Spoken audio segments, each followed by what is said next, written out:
Medical missions have been part of the life of Dr. Frank Venzara III since medical school, and he plans to continue the practice, but the benefit to the patients he sees is only part of the reason. His aim?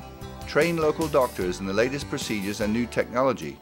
The goal is not to sweep in and just do surgeries, he says. The goal is to train the local eye doctors so they can do more and raise the level of care.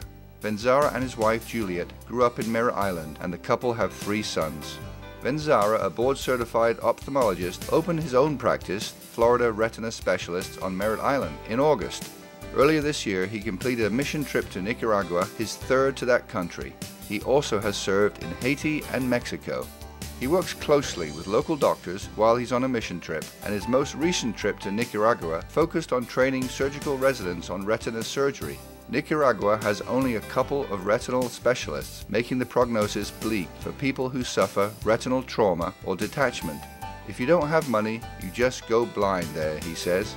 Although his goal is sustainability for treatment, seeing the patients is especially rewarding. Many live far from medical treatment. During one trip, his team performed muscle surgery on a little girl who hadn't been allowed to go to school because of her village's superstitious aversion to her cross-eyed appearance. After her eyes were straightened, she was able to get an education. Many patients don't need surgery, but their lives are changed with the gift of eyeglasses. Teams that visit developing countries also take medical equipment such as used glaucoma lasers that have been replaced in the United States. Actual operating conditions are very similar to surgery in the US. It's the outside experiences that provide the culture shock. One welcome change is the simplified approach to medical care. There's no insurance or money involved. You're giving and they're receiving, says Venzara.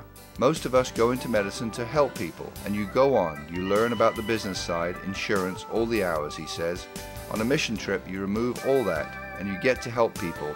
It's really wonderful to be a part of that experience. A 2014 Central Florida humanitarian, Dr. Frank Venzara III.